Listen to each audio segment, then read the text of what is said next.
Hi, I am Katina Horton, the Love and Freedom Toxic Relationship Recovery Coach.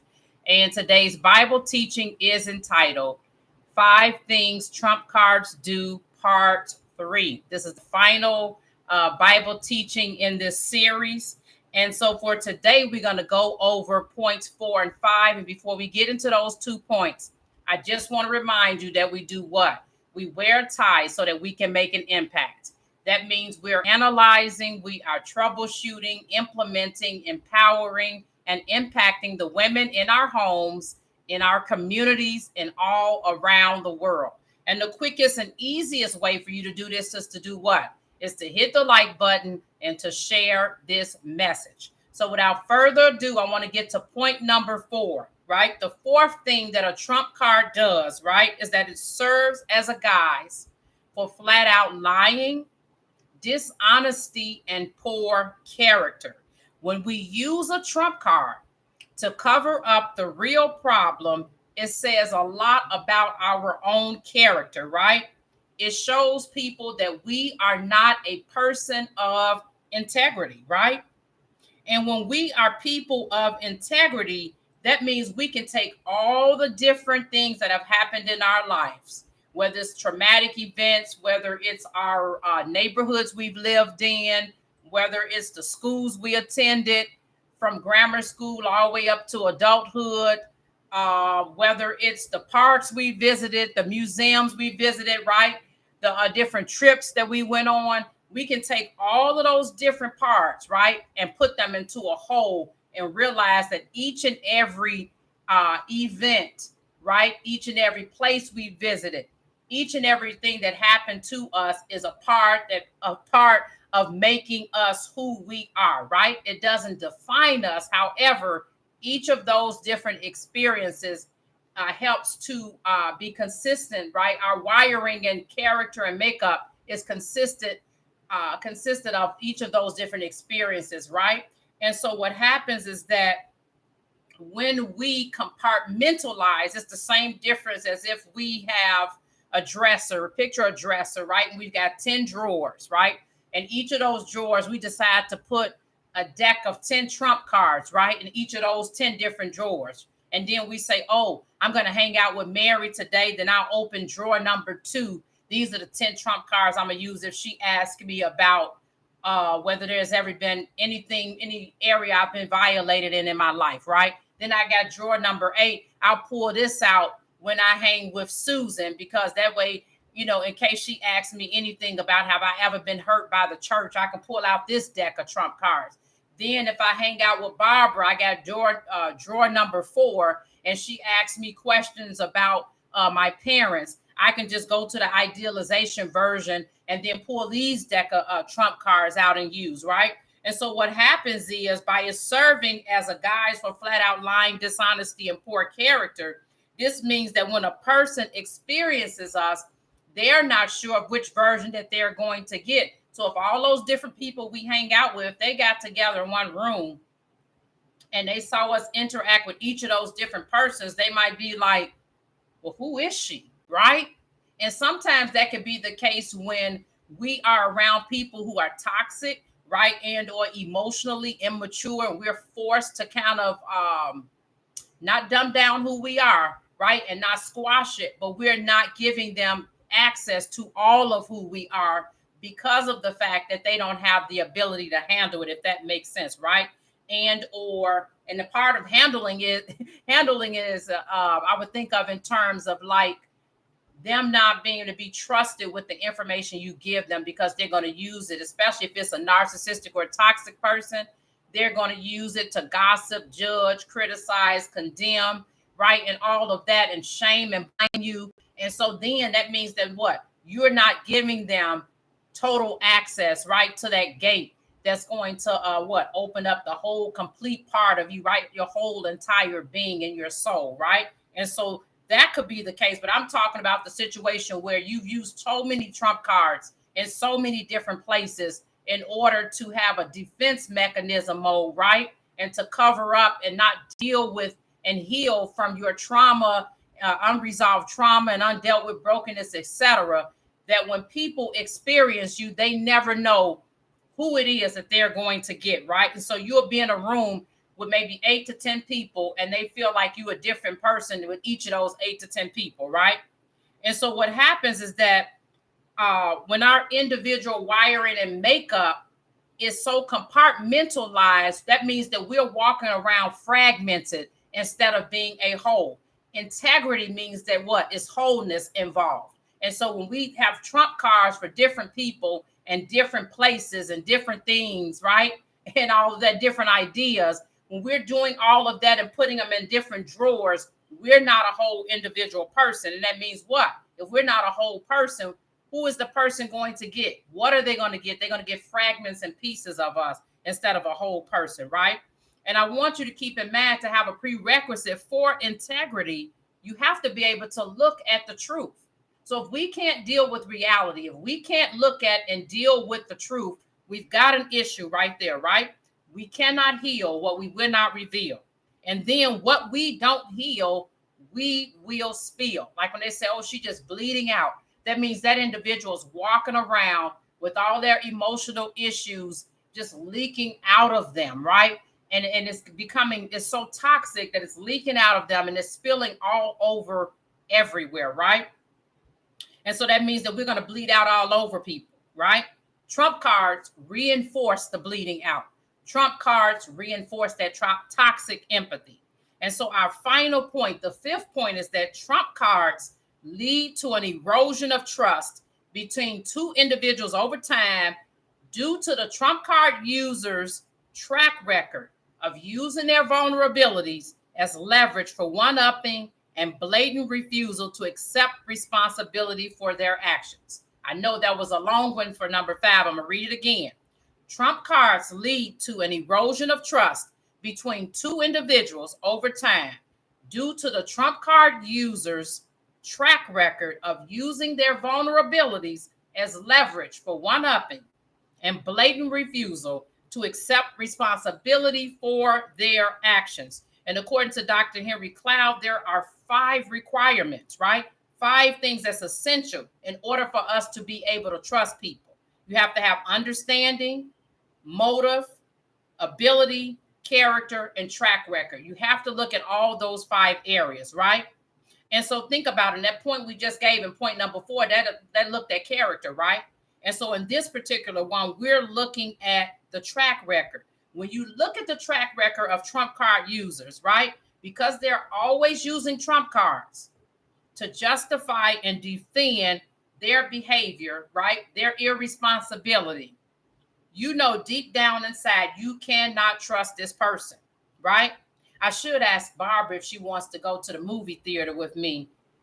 Nah, she'll probably just say that I know she suffered from headaches, right? Oh, I should ask Susan about, should tell Susan about the experience that I had in the store the other day. Nah, she'll probably just she'll probably use that Trump card she always used about not feeling well and having autoimmune diseases, and then try to one-up me with something that happened to her that was even worse when she went to the store the last time.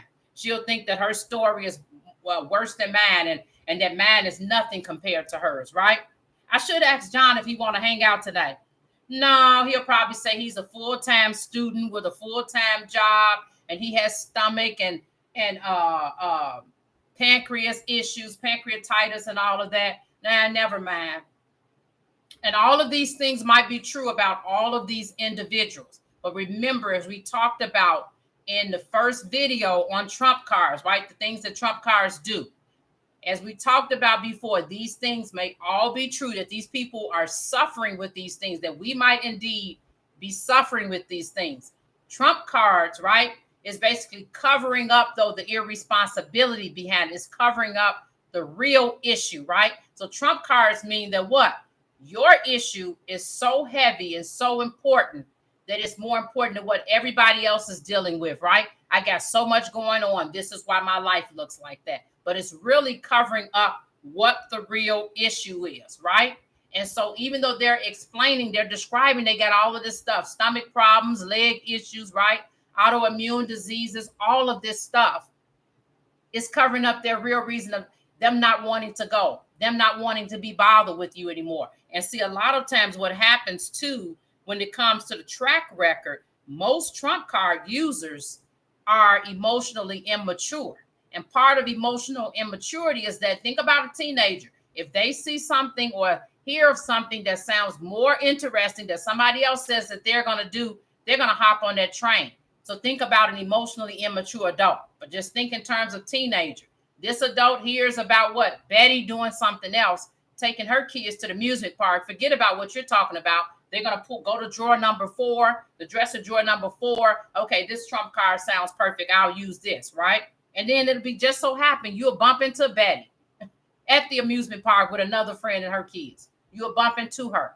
And then there's nothing that she really can say, right? It's like, oh, I thought you weren't feeling well. Later, you might call.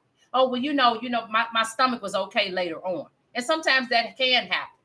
You know what I'm saying? But a lot of times they don't know what to do, so they'll come up with something else. Or they might not say my stomach was feeling better later on. It might be another trump card.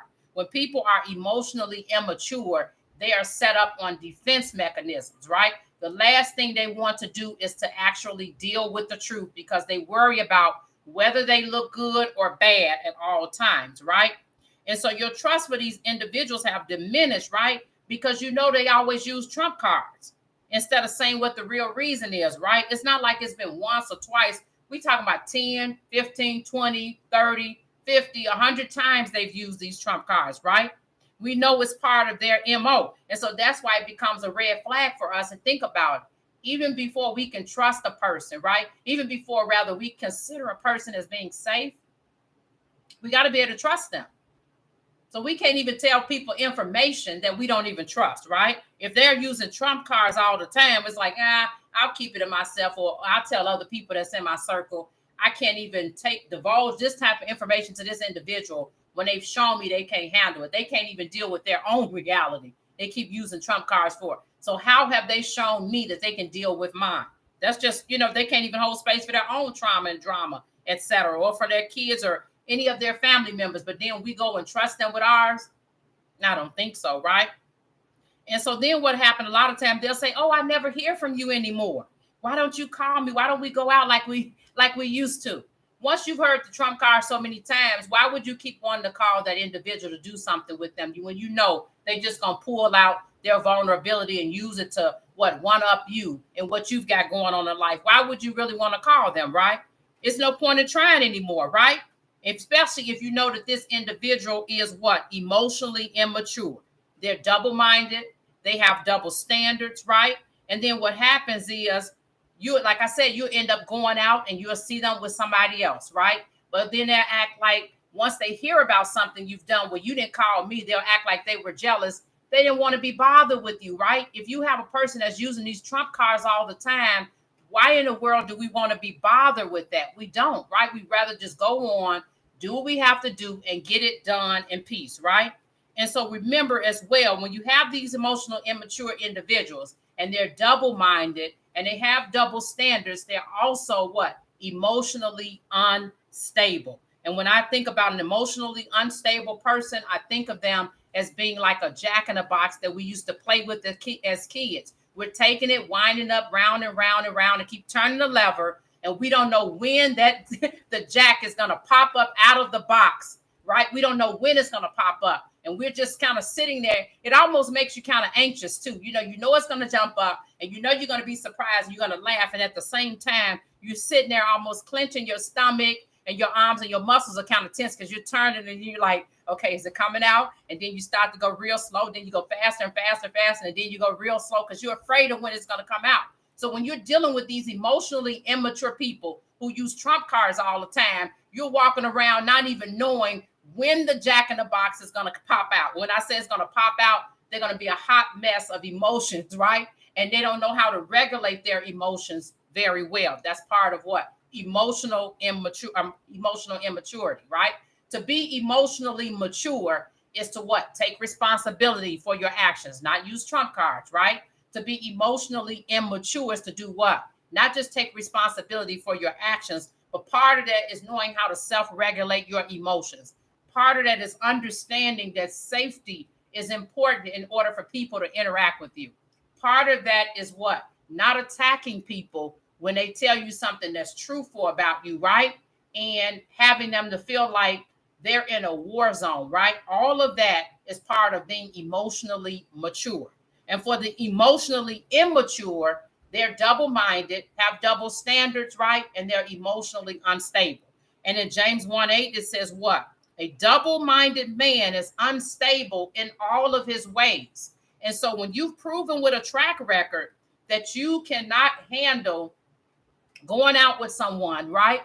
Them trusting you to have a good conversation with them about trauma, drama, whatever. When you've already shown proof that you can't handle that because you're going to pull out a trump card, right? That means that you cannot be trusted, right? We can't ignore what the track record shows. We cannot ignore people's pattern of behavior. We cannot ignore the track record. Even for instance, if a person has done something 100 times, the last 20 times they didn't do it right, but still the 100 times, the 80 times, right, that they did is still proof enough. Even though the last 20 times they didn't, it's still going to take another 100 times to prove that they are moving in the right direction as towards change.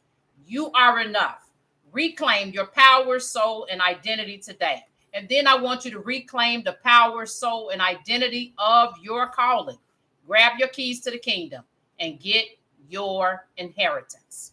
Until next time, be blessed.